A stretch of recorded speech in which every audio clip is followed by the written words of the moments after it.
All right, welcome. This is the the final day. It's here. This is the first day of the PGRU top 50 through 41. We're going to be showcasing all 10 players who made it at the bottom of the list. Of course, it's an incredible honor to be featured in the Panda Global Rankings, especially for the first one for Ultimate. But my name is Suar from PG Stats, and we're going to be taking you through an incredible journey with Coney once he joins us here in a second. But first, if this is your first time watching, this is Smashcenter. Welcome. Brought to you by myself on behalf of PG Stats and Panda Global. This is where you get your latest source for tournament recaps, news, and any sort of controversies that are happening in the Smash Brothers Ultimate community. The Panda Global Rankings just came out, and if you didn't know already, this celebrates the 50 best performing players in a given amount of time, taking results from February 2019 to just now in July 2019. We're going to be featuring the results, as well as who they are, what our thoughts were, and all those impressions and more. But yeah, we're going to have Coney join now in a second. And if this is your first time in the chat, go ahead and drop any sort of questions. We're going to try to get to a Q&A here at the end. So hopefully we can feature some of those questions, maybe get what's on people's minds and get the show started. So without further ado, we're going to go ahead and bring in Coney now. Wow, what a day. The Monday is here. Coney, how do you feel? Hi, everybody. I'm so excited. It's finally happening. PGR season is upon us. I'm sure that you are a little bit relieved, a little bit, hesitant about it's finally starting now, right? So you don't have to worry so much about, putting all of it together, and you know how it's gonna sort of roll out. I don't have any worries anymore. It's over. Yes, it's done. Yeah, you're mostly good. So, other than the people that are gonna be attacking you on Twitter for some of the numbers, I'm sure, and as it always is. But we can talk about that. We'll see. It's been pretty civil, I'll say. I do want to shout out the Smash Twitter community. I think they got it all out of their system right before their release. Yeah, that's a good point. Yeah, everybody's kind of tired. But yeah, we wanted to really quickly celebrate the people that made it right before the first 10 were dropped. The top 50 is always divided into 2 weeks, and for people wondering, why don't you just release it on one day? Why don't you just get it all out? It's a process, and we want to have people have their day, have their moment, have their fans have their moment. If we just release it right now, they'd be like, oh wow, blank is over blank in the top 3, the top 4, top 10. So earlier today we released the Area 51. Coney, any Area 51 memes, or do you want to tell the people what that's about? Yeah, so essentially what Area 51 is actually, that's pretty good for SEO for you guys, because it's that's not bad. So what Area 51 is it's those guys that just barely didn't make it. Think of it as an honorable mention. We want to give shout outs to those people, but they're not quite there for one reason or another. And we can kind of go over them individually and sort of pinpoint exactly what happened. Some of them kind of make your eyebrows raise, because it's like, wow, that guy didn't make it. And some of them were on the X Factor list, so you don't know whether or not they're going to do it. So kind of surprising, but yeah, that's the basic idea. It's like an honorable mention, this close, but didn't quite do it. Yeah, it was an idea that started, I believe, in the very, very beginning, V1 or V2, and it features just 5 players, all of them statistically so close to each other. They're just collectively referred to as Area 51. This time we had featured 8-Bit Man from South Florida, Jen from Tri-State, SDX from Upstate New York, aka Buffalo, New York, Sonito from Georgia. I think he's number 1 or number 2 on the Georgia PR. And then finally ZD, who is your boy, trademark. Yeah. Those 5. Any initial knee jerks before we get into the top 10? Or sorry, obviously, 40 to 50? I think ZD is the big sort of standout here, at least for us, and I don't know if that's because he's from my region, but ZD is a big surprise, just because I think a lot of people, their first sort of sighting of ZD was at Glitch, which was not on the PGR season. It was not accounted for, but it made such a strong impression. He had such a huge run, so I think that stuck out in a lot of people's minds. The fact that he went to Summit might not have performed as well as he could have, but he didn't really pop off, but he did end up going. I'm really surprised by this. Now, when we have these 5 players, are they in order, or is this just like was ZD the closest? ZD starts with Z, and 8-Bit Man starts with a number. So you see the pattern. Gotcha. Okay. It's alphabetical. So like we said before, so it typically happens in Area 51. If you're new to Panda Global Rankings, if you're new to Smash, Ultimate Smash 4 in general, many of these people had amazing wins, but then not so amazing placements. Amazing placements, but then not so many amazing wins. It's usually a mix of both, and on top of that, they usually suffer some pretty hefty losses. I mean, at this level, like, they're really popping off, beating the players that they do. But then, of course, like, their quality of losses, like, kind of drag them down. So all of them are pretty much right there on the cusp, and differentiating between them isn't something that we have ever done within the same area. So pretty much classify them all as A51. That's how we're going to talk about it. Yeah. Yeah, I know that Tri-State's really surprised by Jen not making it. I think a lot of people did amazing yesterday. Yeah, that's the thing, is he popped off really hard at DTN. Yeah. I'm personally surprised by SDX being on there, and like, this is no shots at SDX. I think he's a great player, but he retired, like, yeah, he retired, and I haven't been keeping as much an eye on his results. He is upstate New York, so he's not really in the thick of it in terms of, like, in the city. And usually what I'm watching, I'll tune into, like, House of 3000, or, like, you know, the streams where, like, Leon is winning, or, you know, stuff like that. But SDX I hadn't heard anything about, so I didn't know that he did much to warrant this, but good for him. That's impressive. Yeah, SDX case is a funny one, and many people's cases are a funny one. He did one of those things where he kind of showed up and left. Of course, he retired. 17th at Genesis, making top 32, and then 33rd at Frostbite 2019, which of course just missed top 32. Both of those S-tier majors, Genesis being the biggest of the entire season. Yeah. Something to keep in mind is that this season started with that weekend of Genesis, and it just ended with Albion 4 on July 7th. So everything from July 7th on, these past couple of weeks, go on to the second season. So of course what Jen did last weekend was incredible. Definitely would have pushed him up higher if the season was extended. But SDX started at the very beginning and then stopped. He had some pretty great wins, such as Nakat, Mr. Iyabadongo, and Salem. And so that pretty much put him right on the map. And then his losses weren't that bad. He only lost to Light, MVD, Austin twice at a No Fun Allowed, and then Pelka and DeBuzz. So his quality of losses were extraordinary. And then he stopped. So then that in itself would have been a really high data point, but then a decay of not participating because, you know, people get punished for inactivity, pretty much kept him towards the outer edge. So cool to be able to feature him, but also, yeah, I mean, going much higher than that, I don't think people would have taken to it considering the fact that he retired, but yeah. I mean, that's pretty much how it starts. So, without further ado, if it is your first time joining, Panda Global Rankings came out today. We have the 50 through 41. We're going to go over them, give our impressions, give our thoughts. I, of course, as the director of the whole thing, knew a lot about this ahead of time. Coney just found out about it today. Honest reactions, pretty much. And he's had some time to sort of review it, but we're going to be going over sets, key placements, reasoning, and then also getting a better understanding of the algorithm, because I'll just say it right now, the 31 through 50 range is probably and historically the most controversial of every PGR release, having to do mostly with the fact that at that range, so many people slip in and out through each other because of one breakout performance, one bad loss. I mean, it just happens, you know? And since not everybody competes at the same tournaments all the time, obviously we're going to see a lot about Japan. It makes it kind of wacky. So hopefully everyone's favorite player makes it on. Hopefully your favorite player made it on today. But yeah, let's go ahead and take a look. First off, did you watch the whole video, Coney? Did you watch it yet? I did. Yeah, I caught the whole thing. Okay, cool. So first up, coming to us from the way north, Captain L. What'd you really think about that, considering he did a lot of stuff in Smash 4, coming in now as the 50th? Big thoughts on that. Yeah, I think Captain L is one of those players that flies under the radar for a lot of people. So I'm looking at it. It's one of those things where I saw him at 50, and I'm like, huh, okay, that makes sense. I feel like I would expect him to be a little bit higher, especially looking at his card right here. 33rd at Genesis 6.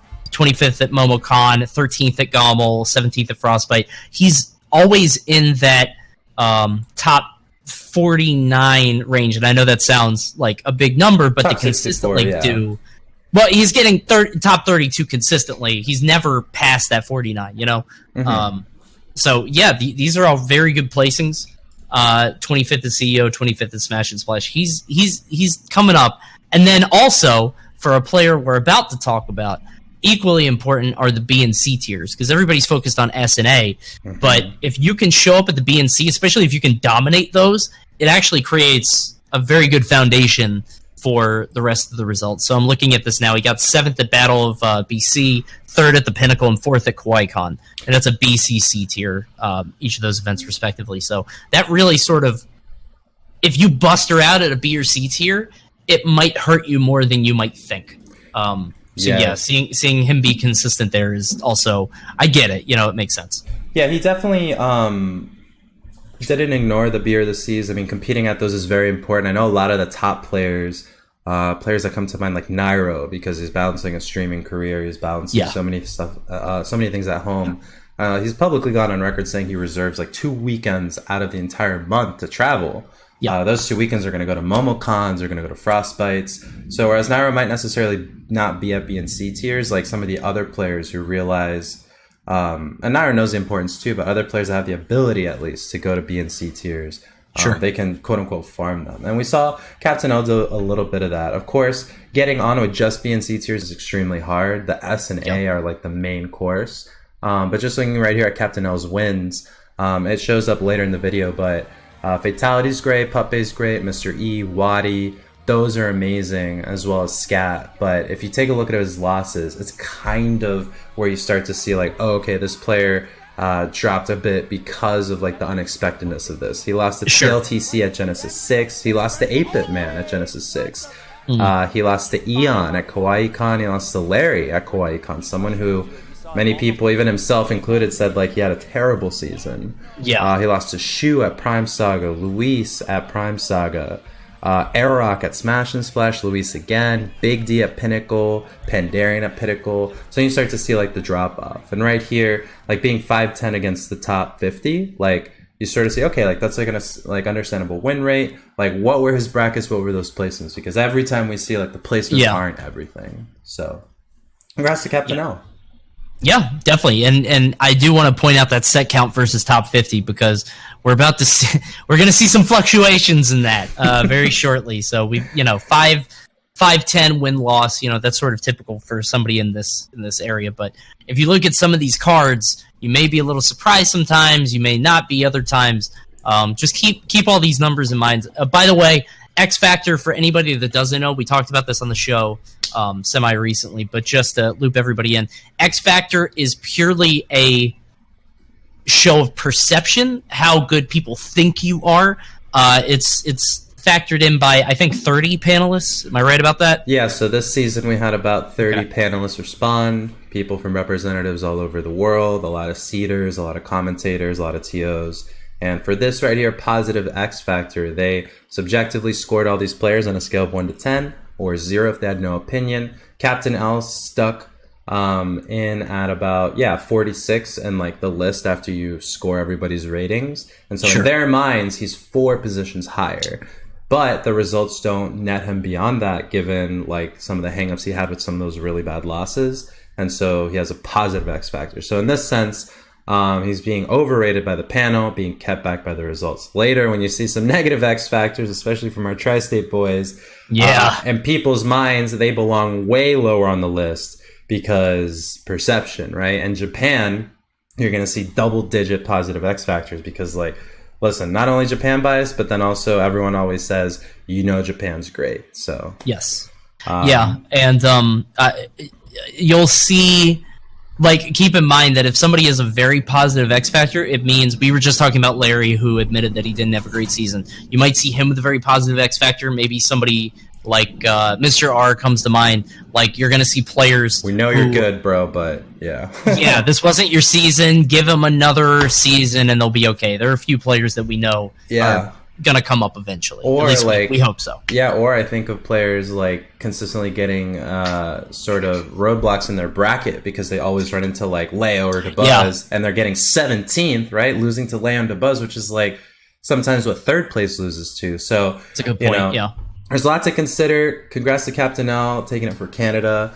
You'll see all their socials down at the bottom. This was aired earlier, so if you look on YouTube, Top 50 Smash Ultimate Players PGRU 41 through 50, you'll see this very video. You can sort of watch it, with your friends, with whoever, do your own reviews on it. So, congrats against the Captain L. 49th now, we got Suarez.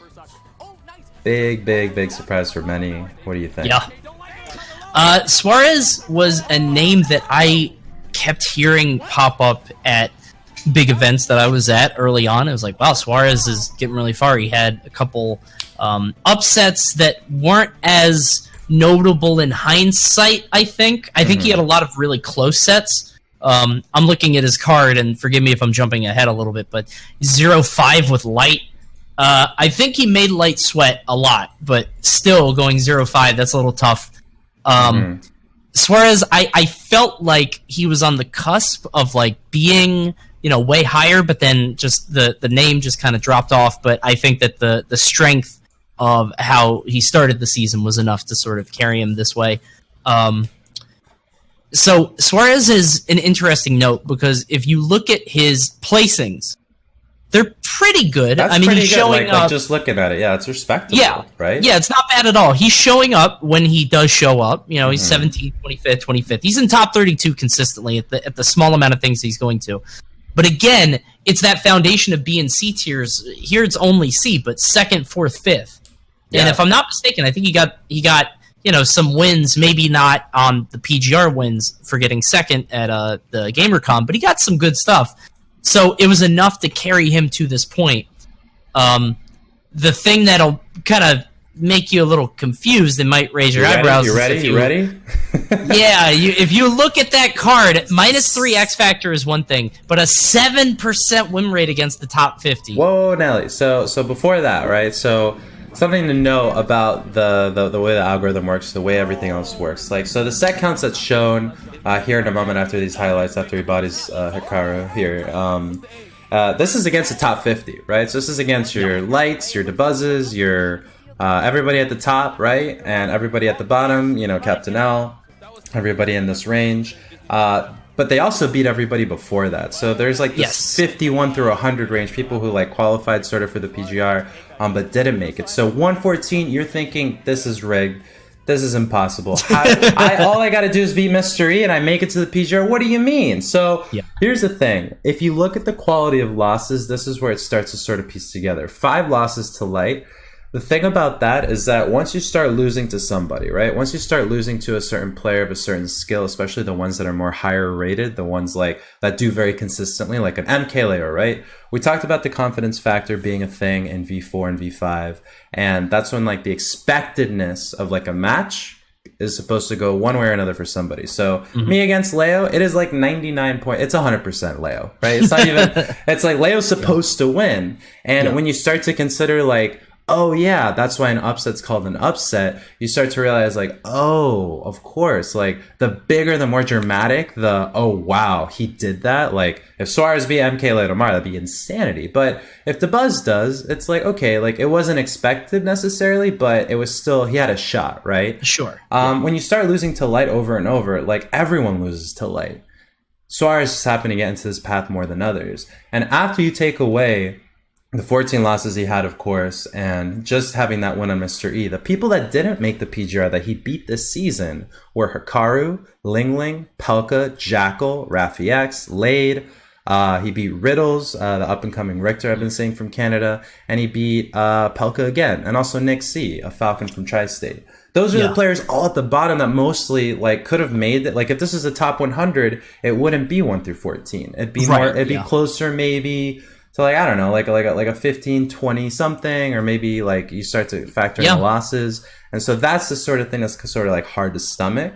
But then you look at the placement. So it's what do people want? Do they want the placements valued higher? Do they want the wins? He was only losing to people like Cosmos, the Buzz, Dark, Wizzy, Light, and Mr. R. His worst loss this entire season, calling it a worst loss in terms of what really dropped him down, was Jen, was Raffi X, people that didn't necessarily make it, have always been in the running, and everybody else he lost to Light, to MVD, to Debuzz, to Sinji, to Light, to Dark Wizzy, to Great Gonzalez, to Puppet, to Mr. R, to Cosmos, to Light. He was only losing to those people, Whereas before, when we were talking about, I forgot who was at 50th. Oh, Captain L. Like, Captain L had losses ranging all over. Like, Captain L had losses like TLTC, like Eon, like Luis, like this player named Shu that I'm not too like aware about. Colorado, I think. Yeah, Pandarian, Big D, people that are like in the running, but definitely not right there. And so that's where you start to see like, oh, okay, like Suarez losing to these people, big yikes. But at the same time, like many people, if not everybody, is losing to these people. So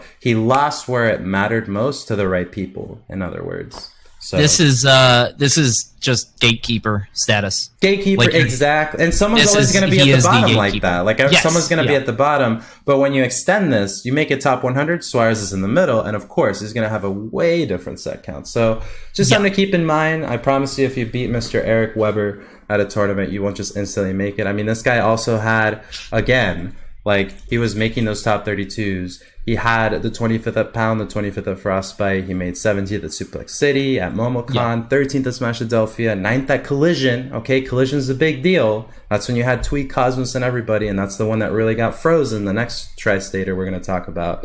And then you had 5th at Scarlet Classic, 5th at Overclocked, and the 4th at the Smash, and again, 3rd at the CT GamerCon. So there's so much to show. But not a lot of time to show it. So congrats to Suarez. We got a Yoshi in the PGR. That's something to celebrate, right? Is that the first time? People said that's the first PGR ever on any PGR. That's the first Yoshi. We had the first we had the first Pac-Man with Sinji a couple PGRs back. And I think this is the first Yoshi. Chat, correct me if I'm wrong. I don't think there's a... Because I'm trying to think, okay, like, if there's a Yoshi that's made it, it's got to be a Japanese Yoshi, but I don't know any Japanese Yoshi. So I think Suarez is the first Yoshi of all time to be ranked on a PGR. Not Wall? Never. No, we don't talk about the Wall. Anyways, back to the match. Congrats to Suarez. Made it for Tri-State. He is one of 3, I believe, in this range. The other one's coming up soon. Of course, the ticker on the bottom of this show kind of spoils it, but it came out at 2 p.m., so it's no spoilers. We're talking about discussion, hard analysis. So congrats to him. 48th. Big surprises. What did you think, Coney? Any knee-jerk reactions? Definitely big surprises. I'm peeping this right now, and if you look at the placings, I think the 65th and the 97th stick out a lot in your mind. Mm-hmm. But then you look at the 25th and the 17th, and you're like, huh, okay, that's not like if you just had 25, 17, 17, we would be talking about them a lot more favorably. But when you peep that 65th and 97, it's like, oh, Jesus, that's a little... Yeah. So, that's rough to stomach. So Fatality's highlighting the parts of the algorithm where now he is losing those bad losses, whereas Suarez lost only to the best and had, like, you know, some good, like, wins, or win, in this case, Mr. E. Fatality had a spread of good wins, but also he had very, very unexpected losses. He was losing... to people like Lima, Lemon, Sci-Fire, Dath, Saj from Florida, Larry Lur twice, Austin from Texas. Austin's in Texas, right? The Ness? Or Austin? Is it AWE? Yeah. Yeah, that's the Ness, Texas. Yeah, okay. I know everyone always goes to Texas, gets blown up at him. He lost to Army, he lost to Peebnut, he lost to Arfang. Yeah, so now Fatality's like suffering all those losses, and then all those placements like super anchor him down. They weigh him down. Right. Yeah. But then, you know, he got like the spread of wins that he got, and then the rest, you know, is kind of history. B and C tiers, like, great job as well. The ones that aren't shown, he was at Ultimate Gamer Miami with a 13th, and Just Roll with it, he had a 5th. So he definitely had a presence, but Fatality's placement and his X Factor kind of goes to show it's like this is a player that was really big in Smash 4, trying to get his bearings in Ultimate. Like, I think that's what it boils down to, in my opinion, from my perspective. Yeah, and I'm a little surprised by the low X Factor based on what you said. I think a lot of people had their eye on Fatality, especially because he came out late in Smash 4. Like, he was respectable early on, but like he didn't really hit his stride until sort of that esports arena era. The Civil War, the second at Civil War. Second, yeah. The most stacked tournament of all time. Yeah, and after that, he really came into his own. So I'm a little surprised by the negative X Factor. I think that has less to do with Fatality and more to do with people do not respect Falcon. Like, I think people look at Fatality, you know, you are a Falcon specialist. He's screwing around with Ganon and Youngling. He's trying different stuff, but at his heart, he is that Falcon player that a lot of people are expecting. And because they don't think Falcon has the stuff, I think that's where the X Factor thing is coming from. Because I think if Fatality was like a DeBuzz, a two-hitter, like an Olimar and a Rosalina, and then one of them sucked, his X Factor wouldn't be this low. But I think that's where that's coming from. But that's just, you know what it's from though. It's from the Twitter circus, honestly, and from a lot of the, like, you keep hearing, like, what I heard a lot, and also what I saw last season, especially when I was inputting like the red blue dot upsets in the PG Stats Twitter, was the fact that for Fatality, like, he was always losing to somebody, right? And where he got those placements that really hurt him, they were at S tiers. So when Fatality is supposed to perform at the Pounds, at the Genesis, right, at the Momocon he did well at 25th, but Genesis 6 at 65th, especially because that determined the tone for the rest of the season. Yeah. It was like that meme. It was like, best friends with Fatality, not anymore. Now I'm best friends with Zachary. Like, Zachary was in everyone's mind. He couldn't have done anything for the rest of the season. He could have lost in pools every single Sumabato for the rest of the season in Japan. But Zachary set the tone for his own public perception with Genesis. And I think for Fatality, like, that kind of rolled in. So I think that's where that X Factor comes from. He undoubtedly has better stats than 49th and 50th. And some people would argue maybe some people in this top 10 range. Or bottom 10 range. But yeah, there goes to show. Kamame, amazing, right? Mr. E, great. MVD, amazing. Myron, amazing. Raito, amazing. And his losses were pretty respectable, where he was losing to Captain Al Cosmos and MKLeo, but then it's that spread of, like, the Austins and, like, the people that they should never, quote unquote, be losing to. So I'd hand it to Fatality, hand it to Georgia. You know, congrats to him. Yeah, something to look at too. I mean, we talked about it with the other guys, but a 41% set count against the top 50. That's impressive for somebody this low. Like, usually you'll see 41%, you know, obviously more in, like, you know, the 30, 20 percentile. You know what I mean? Like, depending on where the chips fall. But having 41% here means that this guy is a threat even to the top level of players, and it's nearly a coin flip. We saw how much he kind of blew up MVD. Like, that set was not close. And I think a lot of people, that was disgusting. And I think when people see Fatality in their bracket, they need to have a level of sort of reverence. And I think people know that. Again, I think people just don't respect Falcon, but people know Fatality's good. Well-deserved 48th. I expect him to go up in future seasons. I mean, it took him a while to really hit his stride in Smash 4. I could see that being the same here. I think Falcon isn't like... I don't think Falcon is one of those characters that we're going to see, like, become top 10 in the next few years, but I think Falcon's got stuff, and I think he could definitely stand to rise, like, 5 points on the tier list, or, you know, a modest gain. I think the optimization will be a little scarier, but I think his ceiling just might be slightly lower to have him, like, top tier, because of the offstage, clearly. But you had Fatality, like, juking everybody with that awful recovery in Smash 4. So I'm excited to see what he has. But to your point, once again, 710 to this top 50. But if you extend it to, like, a top 100, it might be, like, way less than that. Like, because he was losing all those losses to, like, again, the Austins, everybody else. To me, what Fatality is someone who performs the best against the best, but then unknowns and stuff like that, like, he can get blown up, you know? Whereas other more consistent players, they're always performing, like, better than their opponent, regardless of them being Leo or a round one Joker, you know? Yeah.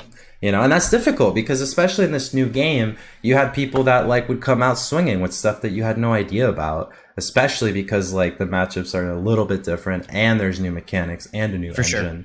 So I think, you know, give him a couple seasons, like, he'll definitely get back to, like, top 30, maybe top 20. But yeah, 48 for Fatality. Definitely, I know he could do better. Like, he knows he could do better.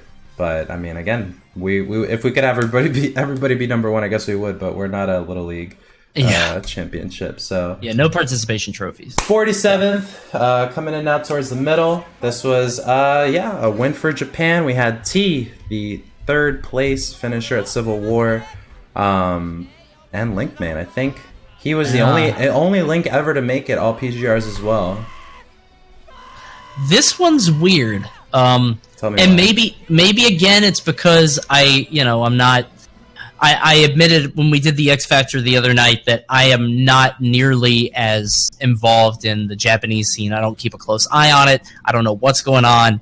Sometimes sometimes the results will be retweeted on my feed. I'm like, oh, that's kind of interesting. But Residual? in terms of Playing all random? yeah. Like I'll see, I'll know what players are sort of popping off in a bubble. But if you look at T's card, absent at S and A tiers, just not there. Has second at Sumabato 5 and then fifth at Sumabato 2. And I think, if I'm not mistaken, I mean, you're the guy, so you'll be able to tell me, but I think part of this comes down to that sort of international, not a bonus. I mean, how would you describe it? There is something in the algorithm for that. So this time in the algorithm, we introduced the multiplier for tournaments abroad. And before I get called, oh my gosh, international bias, you guys are inflating points, I can't believe it. The United States, not Canada, not Mexico, the United States proper, all 50 states, actually not even including Alaska or Hawaii, had over 60%, 60, of all PGR points for this entire season. So breaking that down, that means that 40% of the remaining points were split by the entire continent of Europe, Mexico, Canada, the entirety of Japan, and anybody else that tried to qualify. So the bump, if anything, wasn't enough. And we're not trying to make it so it's equal, because that just gets hairy. But we wanted to give them something because, things like GOML, things like Smashers don't exactly travel out of the United States. They travel to the United States. So we introduced that little multiplier for the TTS. People seemed to enjoy it. The international community appreciated it. And those wins were slightly valued just higher, but not enough to do anything more than that. You couldn't just for example, you saw with who's going to be after T in a little bit, someone who won an A tier in Japan still didn't even get to instant top 20 status. So for what it counts, T, what he did amazingly was the fact that he got a really good series of wins and he lost very little, which is so hard to achieve, Yeah, the wins were huge, and I think that's what it comes down to. Getting a win on Mars, who let's say he's top 5. Let's do arguably, that. Arguably top 3, but certainly top 5 as far as I'm aware. Having a win on Mars is big. Having a win on T, Zach Ray. T. You mean Shootone and Zach Ray? Taya. Sorry. Yeah, well, sure. Sure. Yeah. Oh, I see. Because it's T. I think I don't know if they're both T. I don't know. But yeah. And having the win on Shootone, I mean, you got to look at that. I mean, he's 1-2 with him, and then having the 44% win rate against the top 50. Obviously, there are less sets played there than somebody like Luis, who I think was 1-17. That's he just plays against the top 50 a lot, but T shows up where it matters. X Factor plus 11. We touched on this before. Japan bias. You're gonna see that a lot with the Japanese players. People tend to give them a lot of credit, whether or not justifiably, but also it's difficult because they play best of 1 pools because venue times are very tight. Now, for people who don't follow Japan, the scene as a whole is strictly limited on venue space. Schedules are tighter than anything that's been run in at least the West. I mean, it's commonplace for a tournament stream to be an hour late. An hour late is on time in Smash time, to be quite frank. In Japan, they are in and out, best of 1 pools, a lot of times into top 192 or into top 64. And you always hear all the time, players I think Abadango is the most notable example because he won Pound 2016, and then I think... Oh, yeah. No, maybe it wasn't, or it was either... Abadango won Pound 2016, then went to Japan, got 33rd at something, or 25th, or Kamame got 2nd in Evo, and then at the next tournament he got 9th or 17th, something that you wouldn't expect. I think people really respect that, and then also when they come here, they kind of do clean house. I think they always get to top 8 or top 16 pretty well, but they never quite win anything. We haven't had anything since an Abadango or a Kamame, to be honest. Yeah. So for that aspect, T also being so popular in Smash 4 and being rated so highly, I think that's where the X factor kind of comes from. Like, people know T. If T lived in Tri-State, bro, it's over. Like, you'd have for sure. Sinji, or you'd have like a Pac-Man Wii Fit Link top 3, top 2 every Z-Verse Wednesday. I know that's what it would be, but I mean that's hype if you like it. So gross. Yeah, Mars, that's an exceptional win. T or Taya, however you want to say it. The Pac-Man. Zachary, incredible, and just having, you know, Glutoni and Shootone, I mean, it's pretty good. So super good, yeah. And 4 or 5 once again, and then not stated here, but Hikaru, 2 wins on him, and Hikaru again rated last game as very, very highly. That DK from Japan, T beat him twice, so yeah, food for thought. Coming up on 46 now, though, we have the very beloved and very surprising. Tri-State Palutena, not the other one, but, well, there's like, actually, if you didn't know, Tri-State is the land of Palutenas. And this is one of them that made it. Frozen from House of 3000. What did you think about this one? Tri-State's mad about this one. Maybe not as much Frozen as one we're going to get to in a second, but Tri-State isn't really... I think it's the X Factor more than anything. But anyway, this one, it all comes down to collision, right? So I mean, it's like 90% collision. That's the story. That's the story of the season. Collision to me strikes me as and I just forgot the name. I can't believe it. There was a tournament in Tri-State that happened way in the early onset of Smash 4 that I believe Tweak either beat all the Japanese at and won. And oh my god, I think it was an MVG Tri-State event. It wasn't Royal Flush. No. Earlier than that. Renai was there. Tweak beat everybody. It wasn't a K-Tar. It was... Oh my god, I can't remember. I don't remember. I'm trying to think of like Tri-State. If chat can help me, there was a very early Tri-State event that Tweak won that was incredibly stacked. There was randomly a bunch of Japanese there. Tweak might have won it or top 8 it, but I know that he beat everybody. But this tournament, Collision 2019, reminds me of that. Collision 2019 was a C tier, okay? And Collision 2019's top 8 reads the following. Chat is saying, is it Shots Fired? Shots Fired 2. Okay. Shots Fired 2 in Smash 4. Look at you guys. Well done, chat. Damn. Yeah, Shots Fired 2 featured a top 8. It was 162 entrants, and this was to their top 8. This was back in 2016. Nairo, Mr. R, Tweak, DeBuzz, M2K, QB, okay, 9B if you're illiterate, K9, Anti, Renai, Salem, Rio, Ally, ESAM, Hyuga, 6WX, and MVD. That was their top 16. Shoutouts to MVD winning $41 for getting that. That's what it shows here. And this collision is so similar to me. This happened in March, okay? Because of the way we did the PGR rating in tournaments, there was entrance, okay? Like, we didn't have anything else to go off of. It was 9 away from being a B tier. 391 people. Their top 8 was Mars, Nairo, Frozen, Light, DeBuzz, Tweak, Sinji, Cosmos, Suarez, Mr. R, Raptor, Wishes, and Utopian Ray, as far as notables go, and a Canadian named Smock, or Smoke, who I haven't heard. Wolf, Ganondorf? Anyways, the way that the algorithm factored in placements like it did before is that it's not just like the number. You don't just get a number and get a placement set amount of points like Mario Kart. It's who you outplace. So Frozen outplaced Light. He outplaced DeBuzz. He outplaced Tweak. Highly, highly rated players. And you might say, Suar, this is like a little bit too much. And maybe you're right, but at the same time, like, how to account for that, especially since it was a C tier, if we probably retroactively rate this after the top 50 is out, this is probably, if anything, maybe an A tier, at least a B tier. So like that's like kind of the mentality you have to take. And then apart from that, like the stuff Frozen did this season, like the wins that he was getting like elsewhere, I mean, with Yeti, Light, Cosmos, Tweak, like that was great, and his losses weren't that awful. He was losing to Wadi, he was losing to Mars, to Nairo, to Leon, to Light, and Umeki, you know, so pretty respectable. That pretty much, I would say, like, that's where like most of it came from. But like, again, we're talking about someone who like just made it at 46, so it's not like we're talking about someone who like made it into the top 20 off one result. Like, we've pretty much put we've tampered that down a lot, you know. Yeah, I think people sort of, I guess because it's early on, people don't really have everywhere. Well, people need the perspective, and like it's all over the place, and this is the first thing, so everybody's talking about it, and people are like, "Wow, this is top 50," but like it's still top 50.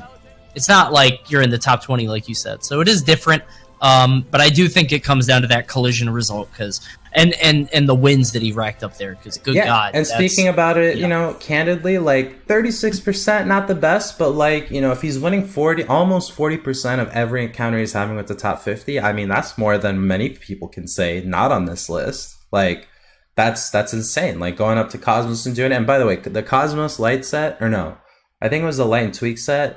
Insane to watch. The definition of last hit. Tweak was also Young Link when he lost. Like right, the perspective, but it was like that nair off the stage. Like he did it. It was incredible. So congrats to Frozen. Also keep in mind, I mean, like just looking at this, the first thing that jumps out to me, Cosmos and Tweak, those aren't just top 50 players. Those are probably top 10, both of them. Light was top Tweak 10. At least top 5. I mean, people are putting him at like at 3, least. 2. Yeah. At one point, people were putting him at 1. I thought he was 1. Yeah. Yeah. Unfortunately, that's not where the cards fell. But yeah, so Cosmos and Tweak, don't think that's a stretch to say they were top 10. And Light at this time was top 10 as well. I don't think that was a question. They started really with fire with Genesis. He started off very strong. Fire. So, I mean, like just having those 3 under your belt, and Yeti also nothing to sneeze at. So, yeah, this is a great set. That X Factor hurts. You're going to see it again in a second. Ugly, dude. That is rude. I tweeted this out, and I still I would put money on this. I think on average of all the characters that are going to show up in the top 50, I feel like Palutena players are going to have the least X factor. I think they're going to be the most disrespected. Oh, because of like the character, like carry or whatever. Not really carry. It's not so much that people think that people are going to respect the player, but not the character. No, it's not even that. It's not like a fatality thing. I think it's like when you see the Palutena sort of making moves, it doesn't feel the same as like I don't know. There's something about it. Maybe because the character is so like popular and it's kind of all over the place. I think Palutena just has this vibe about her that like when you're winning with Palutena, like or are you winning with Nair? Yeah, exactly. You're not a good enough player. You're going to drop off. That character's going to drop off. You're not minus 27. You're minus 21. It's a gut feeling I have. I don't know if it's true, but yeah. So compared maybe to like Peach, who's like pretty much always like pretty respected because of like the quote unquote like, you know, actions per minute that you need, right? Like flow canceling. You're right. It's a little bit more prestigious. Yeah. Even though like Peach has her stuff, like no one picks Peach up and just does how people kind of picked up Palutena. I could see that. Well. Any case, that's just how I'm feeling. House of 3000, Tri-State, they take 1. They also have a Palutena in Area 51. So Jen and Frozen start that trinity, and we're going to see the rest of it end here. Nietono, which, by the way, Hungrybox did not know, made top 3 at EVO last year. Do you remember that? Really? Yeah. I remember. I was on stage. Lima, Captain Zach, Nietono. Last year's EVO. I was on the stage when that happened. I watched it on Gons. I saw it. Top 3 at EVO. Out of nowhere, by the way. Yeah. Nobody knows how it happened. Diddy, dude. But Nietono's always been amazing. Always been amazing. Yeah, he's good, but top 3 at EVO. Jesus Christ. All right. So not talking about Smash 4, talking about Ultimate. Very interesting season. 3 events, which is Yikers Island to many people. Oh my gosh, how can you just make it onto the PGR with 3 events? Well, if you go to Umabura and don't drop a set, let alone a game like Nietono, you could do just that. He had the insanity of taking out Su Kamame twice. Kamame, who won Umabura Japan Major, which we'll see later, hint. Umeki as well. Like, very, very respectable wins. And the worst losses he experienced in the States, which would be, in this case, Dark Wizzy and Glutonia, which, I mean, those aren't bad losses. So again, like, he had literally an impeccable record because he didn't really go out much. But then that's where the decay starts. And that's something we've always kept in mind because a lot of people are like, well, just win EVO. Like, this next EVO pretty much breaks the scale. It's unavoidable, but when it comes to, like, the points or whatever, it's like 3K people. It's insane.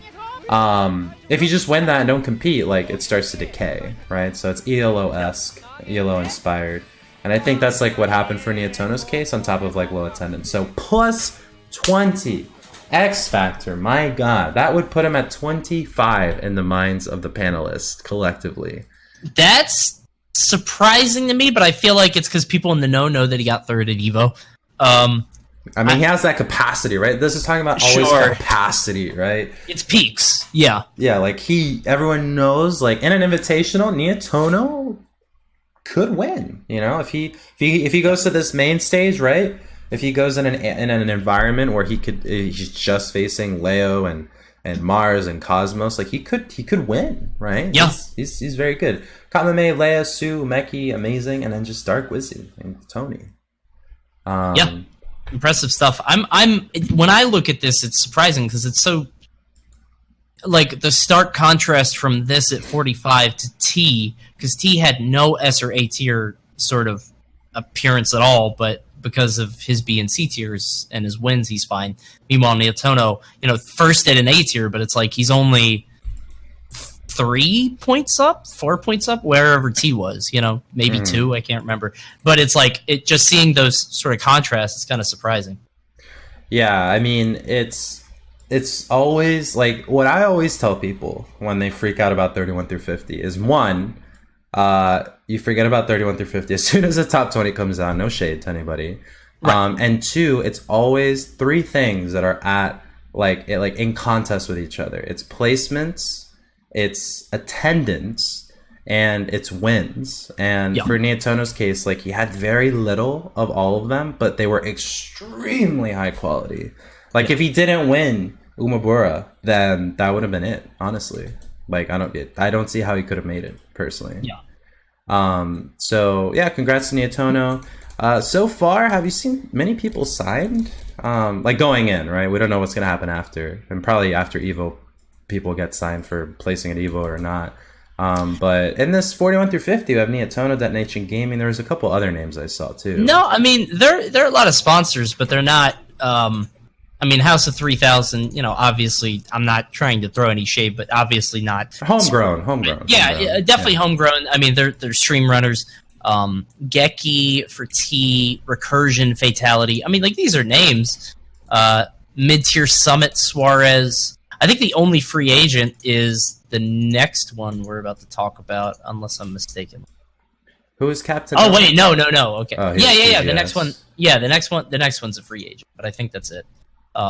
Yeah, a lot of names on here, but not necessarily like tier 1, tier 2, even maybe tier 3 orgs. 100 Thieves, 43rd. Imagine, like. So, congrats to Nietono. Like, the signing, hopefully we see as a common theme. It's good to at least have players, like, at all levels being signed by all teams. Yes. It's something that, a lot of people tell me 10 years ago, Brawl, everything else, that was just not a thing. Yeah. So congrats to 45th Nietono. 44, this is, I think, the best TO in the entire world. Umeki. No, not Umeki. Wait, is it Umeki? The next one? No. Oh, no, this is Su. Oh, I incorrectly read that. Okay. Anyways, Umeki's a TO. He shows up later. Spoilers, damn. Su the man. Su, most responsible for the, infamous set between him and Zero at Frostbite. Gosh, like, what do you remember from Su? Again, Japan, my ear's not to the ground there. But from Smash 4, come on, tell the people what Su's about. You want to talk about Smash 4? I mean, like, yeah, obviously the Zero set against him is really the big thing. Just kind of the Lucario later on in the game. I think a lot of people sort of wrote the character off, sort of went away from it, but Su made the character still work, and then had that legendary set with Zero at Frostbite. Honestly, a set that might have put Frostbite on the map. TBH, high key. Yeah, Guitar and D1. D1, if you're here. It was D1 and Guitar, right? It was D1 and Guitar. Yes, it was. Yeah, it's funny because, like, events can't they can't choose. Oh, it's such a gamble. You could have the best venue, like VIP rooms and everything, but if you're top 3, because the next year Frostbite, it had like I MC and the buzz top winning. 8. I MC the top 8 at next Frostbite, and it was very difficult to get people pumped because it was like the Buzz won 3 Bayonettas. I think there was another Rosalina. Shout outs to the Buzz, man, carrying when he was only able to. Yeah, it was totally different. But yeah, shout outs to Sue for getting 44th on this one. Obviously, I think he could be higher, as his X Factor ranking will sort of suggest. Yeah, and shout outs to him for also coming here. I think that was kind of muted. I will say that I think Japan, of course, always overlooked because of the time zone difference. And if you don't already follow Japan, you're not going to. Right. But what's crazy is I think that 2GG is chiefly responsible for introducing Japan to the Western Smash community by way of the Japan team, the compendiums and all that, and the sagas always like headline them. But I didn't know that Sue was in South Carolina. In fact, I wish he went to a state that he didn't have to. That wasn't South Carolina. Anyways, but like it's just crazy that he went like to all these places. He went to Just Roll With It. He was also at the Mango, which I could expect because, again, the 2GG crossover. But shout outs to him because it could have just been a Frostbite and 2 Umaburas, which is more of a Nietono situation. So in those situations, or in those cases, rather, he did place highly, but the 65th at Frostbite's just such a drag down. He lost to Minix and Jen, actually. Yeah. The Minix win is really kind of surprising for us because he's from my region. MDVA? From my region, MDVA Pichu player. Yeah. Papa. Not huge waves made, but, he just... Win on Sue is definitely the highlight, I guess. Yeah, we also see a Joker there, so who knows? Because this might get real crazy real soon for Sue. I mean, we saw Zachary win a bunch of tournaments solo Joker, obviously Leo picking up Joker. I mean, what's interesting, too, about this PGR is I believe there are 2 patches, right? There was the Joker drop, and one of the first patches, right? I don't think we've had 3. But 2 patches were involved here, and 2 DLC came, Piranha Plant, but no shade to Piranha Plant players, but I can tell you right now, the plant did not make the PGR. Plant Gang is not PGR. PG is not PGR. But we saw the beginning of some Jokers. And for example, this weekend, I got clapped by a Joker at Defendant North. His name was Roxas. I believe he's Tri-State. But Joker's going to get nutty. A lot of these characters are going to get nutty. Who knows what Hero could do? Hopefully Banjo is top 5. That would be hilarious. But we both know that's not happening. But Sue did all this with Lucario and a little bit of Joker sprinkled at the end. So I'm curious to see if he continues just Joker, what will happen. But these wins right here, Coney, I mean, they say it all. Yep. Yeah, the wins are super nice. Super clean. And Proto Banham, a name we're going to see, dude. A name we're going to see. Yeah. I worry that Proto is like becoming the new Zachary.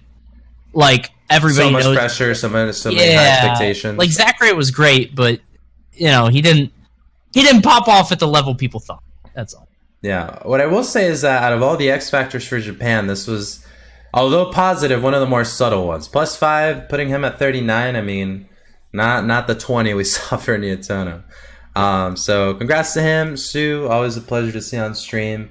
His Lucario is actually really nutty. And despite the patches, I know that there's like some things messed around with and some of the cancellations with Aura Sphere, but he still did it. He still did it for sure. So that'll be 44th. By the way, shoutouts to Cud, K-U-D, on Twitter, COODER_SSB4. He made all the videos. He is coming back, obviously, from V5 and V4. He does the Japan power rankings, the quality, all him. And my favorite part, which I mentioned on Twitter, was, did you see the congratulations screens that he has at the end for each of the players? Yeah, it's pretty fun, personalized. But anyways, back to the match. 43rd, Great Gonzalez. Very, very out of left field for, I think, everybody involved. Very out of left field. This one but do you was know contentious. The wins? But do you know the wins? But do you know the losses? The wins and the losses are what it comes down to. The chat's lighting up. You can see it. The chat on Gons is now canon, right? Yeah, I guess so. Give me every on Gons you can in chat because it's now canon. The Great Gonzalez is PGR'd at 43rd, no less. Yeah. And yeah, what a nutty season for this previous Nest main. He also plays Game & Watch in this game too. As a secondary, we see the Palutena, and I think this X Factor is linked, one, to the fact that, like you mentioned earlier, it's Palutena, and two, just like overall, just not thinking about Gons in that way. Yeah. Scat, Suarez, Tweak, to Buzz Light, Sinji, Yeti, dude. 3-4. 3-4. So that's not bad. What's kind of funny to me, and I'm looking at the the X Factor. So I tweeted out, talking about the Japanese X Factor against the tri-state X Factor, and Japan is like +11, +20. Gons is -21, and Frozen is like -27. And then Jen, actually, is it Gen or Jen? I know what it is. Jennifer. No, I know what it is, Jen, but then Jen. I always go back. All right, but Jen tweeted back at me. He was like, "That's totally just Japanese bias. Gons is better than any of those players."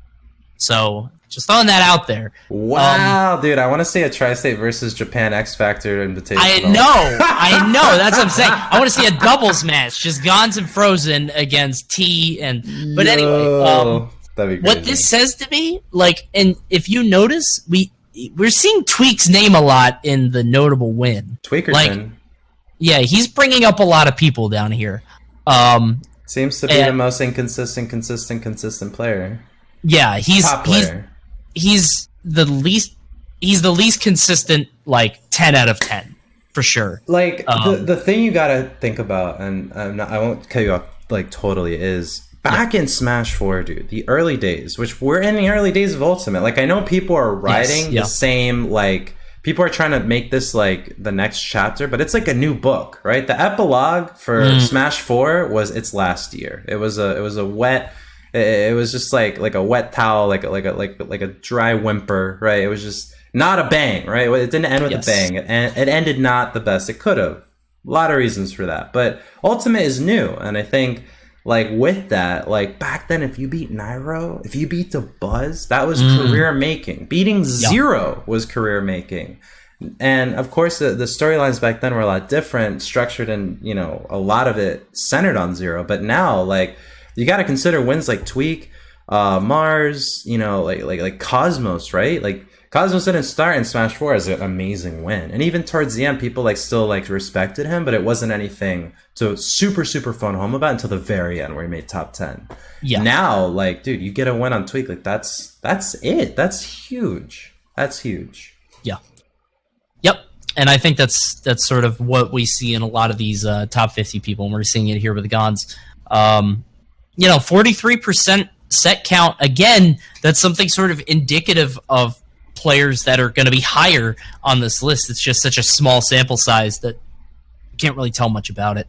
So good stuff to Gons. Hopefully this will get him. Hopefully he'll get signed onto something after that. I mean, free agent. One of the few free agents. Yeah, and it was noted in the articles, which are bulleted now to kind of speed up the facts. Avid collector of N64 titles, which is pretty cool. Yeah. So Great Gonzalez, Tri-State, Palutena coming at you at 43rd, 42nd now. I think I mixed it up because of the way the layout was. This is the best TO I think on the planet. Umeki handles all the Umaburas, the planning, the logistics, or at least he heads the team, or has a central pivotal role from my understanding. He's been doing it for years. The series, I think the logo takes after, I don't know if Umeki translates to umbrella, that's my guess, but I think it might be inspired in part by him, but yeah, very, I was surprised to see that Umeki attended as much as he did, because he definitely was not doing this in Smash 4. Yeah. Yeah, I was sort of surprised too. All these numbers sort of threw me off. And again, it's a little surprising because you see this guy, he's got 1, 2, 3, 4, 5, 6 things at an S or an A tier. Meanwhile, you've got Gons at 1. It's sort of difficult to sort of wrap your head around, but when you look at the wins and the losses, it starts to shape out a little bit more, make a little bit more sense. But yeah, Umeki just running the biggest tournament in Japan really ever, right? It was Japan's first S tier. Yeah, the Umabura Japan Major was Japan's first ever S tier. I mean, it's so difficult because I would say that their B tiers are like Western A tiers and their C tiers are like Western B tiers, but like because like the top player concentration in terms of PGR players just never is there, right? They only have so many Japanese players. We've never been able to super reward it, but again, that multiplier like comes into play. But +7, pretty nice, putting him at 35th. Set count, yeah, this is where it kind of dips, and this is kind of where it gets shaky. But then, what name do you see there? Who's the guy everyone's talking about? Who's the dude? He's right there, MKLeo. So his losses, very, very, very great losses. Void, Salem, Light. He lost to Goblin, to Proto Banham, Cosmos, Proto Banham, Nietono, Leo, Myron, Salem, Fatality. Like, he only lost to the best when he came to this country, as far as that goes. Well, it's funny because like we were just talking about how big a win on Tweak is, because Tweak is top 5. I think that's not a surprise. I also don't think it's too much of a surprise that maybe it's a spoiler. Leo, arguably top 2, let's say. Getting that win on Leo is huge. That's a really big deal. And I think that sort of jettisoned him up, considerably here. Yeah, and again, this is like looking at only the top 50, but if you extend it down to like the top 100, I mean, Umeki was beating players like pretty well. I mean, he beat Ken. He beat Ken. And, like, Ken, I don't think it's a spoiler, but Ken, like, very little attendance because of work, and he did a couple Umaburas just to see. Ken's a phenomenal player, and he beat him. He beat Nico. He beat Tachyon. Great NFL. Pikachu/Pichu. He's beat Frozen, Mr. E, Shogun. Shogun, I think he was a fox in Japan, I want to say.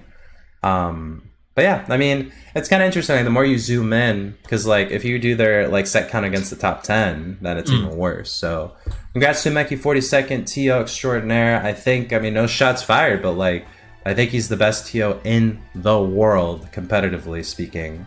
Sure. I don't think Bear can make PGR right now. I don't think Champ can. I don't think Vaseth can. I don't think Toronto Joe. Who would you say, Tantalus? Tantalus, baby. Let's get it. So yeah, I think Umeki's got it in the bag for now. 41st though, very familiar name. What do we think? Yeah, Scat. It's funny because Scat very much flies under. Yeah, I think Scat flies under the radar for everyone. Scat is I'm trying to think of the best way to describe it. He's low key. Scat is very low key. He is old reliable. Like, he's just always there. He's always going to perform pretty well. He doesn't really make a big deal of his placements, not especially visible in terms of like, attention seeking, trying to get out there. One of the best coaches in the game also. Like, yeah, as a coach, he's incredible. That 9th place at Smash and Splash, barely just outside of top 8, but that would have been and by the way, this is displayed chronologically. Obviously, Genesis is the February event, Frostbite's the February event, and Japan Major happened earlier in the year. Smash and Splash was the last S tier we had, but in terms of the TTS, which is available online, Smash and Splash was the 2nd highest rated event of the entire season. Yeah, with Genesis being, of course, the first. So, taking into account, like, these are not all weighed the same. They're all called S tiers. They're called, they're all called A tiers. But Smash and Splash was insanity. I mean, you were there. Yep. Yeah, one of my favorite events of the year. Sort of as a side thought, something that we could talk about more later, maybe. But I'm interested to see how it goes with Evo into SmashCon. Because, like, you see, monsters, dude. That's nuts. Because, like, if you look at this, there were five S tier, and 5 S tiers the whole season. To have 2 S tiers back to back, to back. That's gonna Thunder, a couple baby. Weeks after. Yeah. Oh my god, get out of here. Yeah, baby, Thunder. I'm banning you. Having 2 S tiers that close to each other, I'm really interested to see how that goes. Yeah, a lot of times too, like, people have to make choices, and I know when like we were in the season of every single every single week or every 2 weeks was an S tier back when like things were really crazy. People were exhausted, and I can't blame them. Like, traveling bites, playing jet lag bites, playing like sleeping in a hotel room at night, that all bites. So I don't blame them, but for what it's worth, I think it's going to be like those two events. I think people kind of like quote unquote saved up for. I think like everybody's going to try to make Evo, and then everybody's going to try to make SmashCon. Yes. Are SmashCon numbers out yet? Were they public? Not public, but I've heard some of them, and I don't know if they're. It's looking tasty. It's looking tasty. I don't know if it's true. It's good God. I'll just. Oh my God! 8,000 people at SmashCon. You saw the Evo numbers and you were shocked. I'm just. Oh really? I don't know if it's more, but. All right, we're gonna make a new tier. S triple plus tier. I was gonna say, yeah. Yeah, the Wendy's dollar menu like now just it's insane. Like, what do you do if it keeps going? I guess you have to change the criteria. I don't know. Anyway, back to Scat. Let's talk about Scat. Scat, very good wins. You'll notice that Snake too. Yeah, yep, Snake and Mega Man. You'll notice that absent of the tweaks or the Leos or anybody that we saw before in that win column, pretty much on most of the players up until now. So he just made it on just getting the other wins and placing well at other things. It's not like he had one big win that sort of shot him up. If you look at this, it's a little bit more sort of on an even keel. Yeah, devastating X Factor. Well, not devastating. I put him in Area 51, which I think is where most people kind of have him, just because I think so too. Low key, he's not a Twitter fiend, which I mean I'd give him credit for. Like it's a hard game, right? It's a hard game to play, being on Twitter as a Smasher. But especially lately. Yeah, stop. But yeah, he beat Captain Zach twice. Great wins. MVD, Myron Salem, and pretty insane wins. And he was only losing to the people he did. Shown there. 5-7, not too shabby. Not too shabby at all. Yep. I think Frostbite was a little bit of a way down, but that Smash and Splash was real good. Something that interesting to know was mentioned in the chat earlier by Stuart98, a premier Redditor, and PG Sets Discord Cedar, along with Barnard's Loop and a lot of the other guys. Tweet got 33rd at Smash and Splash. So not only was it the second most highly rated event, but everybody in top 32 outplaced Tweet technically. So that's the thing, right? And it kind of like throws, quote unquote, throws things at whack, but it also shows like how hard that tournament was. I mean, not only was it like round robin and Swiss and a whole mess, but also like it was that stacked. It was like the second most highly rated tournament the entire season. Oh, geez. Now I'm scared though, because like. Tweak is one of my favorite players. Yeah. And if Smash and Splash was this heavily rated, top 20, man. baby. Oh God. Okay. So, oh God. There you have it. 41st goes to MVG Scat. MVG still in the game as they were in Smash 4. Now they're here in Ultimate.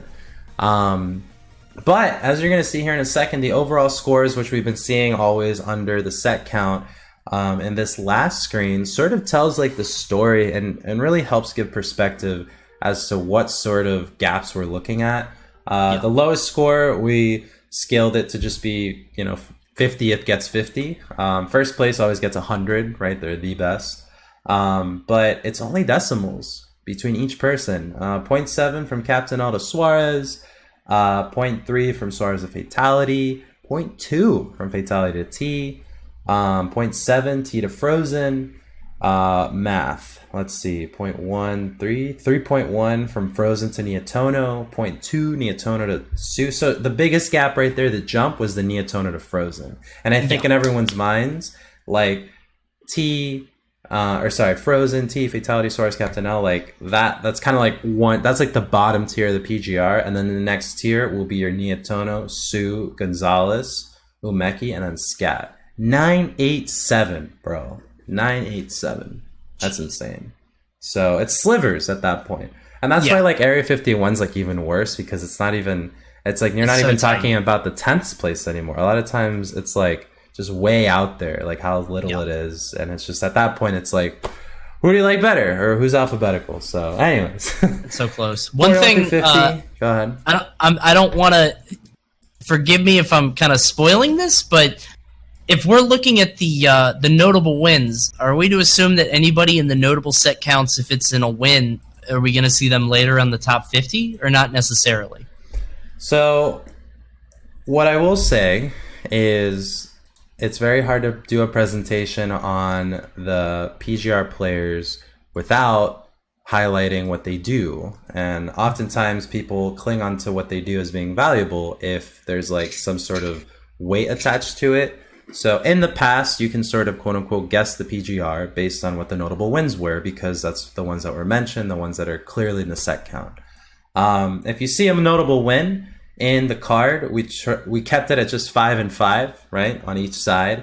They obviously have more. That's how you get the numbers you get. But we tried our best to at least keep like some of the other ones as surprises. But in the articles, if they're mentioned, it's not a guarantee that they're going to be PGR'd. I know a lot of people saw Leffen. I'm not going to spoil it, or it's not really a spoiler, but like I don't think it's conceivable that Leffen made it into top 40, given the low attendance and low results. But he was mentioned in someone's article as a notable data point because it's Leffen, and he also is really good. He's just not super active. Or before this gets clipped and taken out of context, I was going to say this is getting clipped to the extent that a lot of these other players were in the fashion that they were with the wins that they got. Sure. Leffen had a pretty interesting season. He went to 4 events: 49th at Prime Saga, 17th at Genesis, 13th at Pound, 9th at Metashift. But his best win was Wadi. Yeah. Not to, Wadi's cool. Wadi's the guy. He's the man. But then he has losses to Mega Fox, JW, Zaki, right? That day-to-day from Japan. Which is indicative of a Melee player who picked up an Ultimate controller. They're amazing. Their fundamentals are great. But if there's a matchup they don't know, I mean, who can forget M2K losing to that one Luigi at SmashCon? I don't remember what happened. You know what I mean? Asriel. Yeah, and is M2K a bad player? No, he clapped this whole chat. But it's more so talking about that early stage of Smash 4 where you have Armada with Diddy and Leffen with Diddy. I think that's what we saw for Leffen. Unfortunately, now with the stakes being so high, everyone keeps competing while Leffen had to focus on Melee and all his other goals. So on the player card, if you see a win, I'm not gonna deny they're most likely gonna be PGR. But in the article, if you see a mention, it's mostly just for context, giving people background information on the players that are on, because I think we mentioned that somebody got wins on I want to say maybe Light and Cosmos at an unranked event, but that's because we wanted to highlight before Genesis there was stuff like Don't Park on the Grass, there was stuff like Glitch, so that's all. But what I will say, and what I came to terms with very early on, is that despite knowing the names, it's the order that matters. So it's kind of like Schrodinger's PGR. Until the order's out, all orders are both correct and incorrect, because, I mean, it's until it comes out, right? Even if you have a leak or if you heard something. But yeah, there you have it.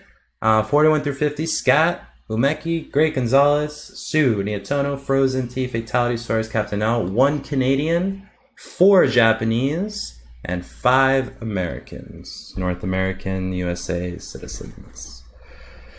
Whew. Wednesday's the next one, Coney. What do you think?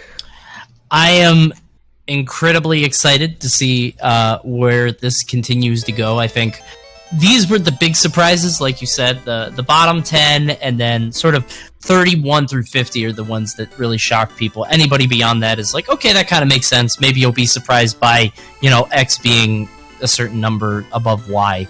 But these are the most exciting times. So I think it's good that we're sort of splitting it out as, giving people their day, like you said. I think that's important, just because if you release everything at one day, then nobody really cares about anything but the top one. Yeah, it's just that. Yeah, it's it's like having everyone's birthday on the same day, dude.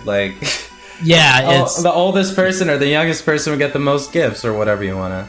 So yeah, what I will say, last point before we exit, is if you're upset, if you're crushed, your favorite player didn't make it, or you didn't make it, or this or that or this or whatever, there is a second PGR, actually, believe it or not. There is a second season with a whole new set of tournaments that we have up and coming. And the other rule about the PGR is that as soon as it comes out, it's already inaccurate, practically. Yeah, because as we saw, Jen, right, this past weekend, Leon got from like these estimates alone, like he got like 4 top 10 wins or top 5 wins for some people. Yep. He took out Mars, he took out the Buzz, so it's already crazy. But again, this is like how these players did from February 2019 to July 7th, 2019. So second season, like keep competing. Like you're not your number, you're not your region, you're not your sponsor, you're not your country, you're your own self. So just keep going. It'll come back. So any other words, Coney, before we close out? Thanks to everyone for watching, tuning in. Yeah, thank you for watching. Hey, listen, if you guys are here for the first time, because I know we're on the front page, and you like this, guys, this is Smashcenter. We do this every week, mostly. Usually every week. We do this once a week, and we talk about Super Smash Brothers. We do it consistently. Hit that follow button. You'll be able to follow this channel, and you'll see us every time we talk about Smash. It's not usually as exciting as this. We don't have the top 50 players. It's always exciting. What are you talking about? We'll talk about what's going on in the world of Smash with results, storylines, some controversies maybe, and there's a lot of stuff going on around the corner. Obviously, PGRU is coming out. Evo is next weekend. Summer SmashCon's coming up. And so much effect, dude. Heat waves everywhere. It's all because of Smash. So go ahead and hit that follow button. Also, you can follow us on the spots where we are. You'll figure that out. I don't know. Yeah, Coney is Coney ZZ on Twitter, right? ZZ on Twitter, just Coney on Twitch. Yeah, and I'm PG_Suar on Twitter. And then if you want to stay tuned to the latest updates, PG Stats account is at the PG Stats. We're going to release top 40 through 31 on Wednesday, top 30 through 21 on Friday, and then next Tuesday, next Thursday, it's the top 20. And boy, oh boy, Evo Fridays next week. So all these players are going to have a ton of pressure. They're probably mostly going to bust her out or play to their seed, play to their rank. Evo seeding is already out, so people are already making like their predictions. First seed is, of course, MK Leo. Second seed, I didn't get a look at it. But it's there, right? So it's going to be insane. It's going to be crazy. And then also the MPGR, the Melee rankings, previously known as the MIOM rankings by the Melee on Me team, is going to start tomorrow with their own 50, starting, of course, with 50 through 41. So the next 2 weeks, PGRU, MPGR, you're going to see it everywhere. Please don't mute it from your Twitter feeds because you're going to be missing out on everything everyone's saying. Yeah. So have fun, enjoy. Other than that, Coney, you got anything that closes people out? Nope. Thank you guys for watching. We'll see you next time. See you Wednesday for the next 10. We'll be going over it there too. 7 p.m. sharp. Twitch.tv/Panda Global. You're gonna see us there. And other than that, everyone have a good night. Tell someone you love them. Smashcenter's been real. Coney's been real. My name's Suar, and we'll catch you on Wednesday. So see you then.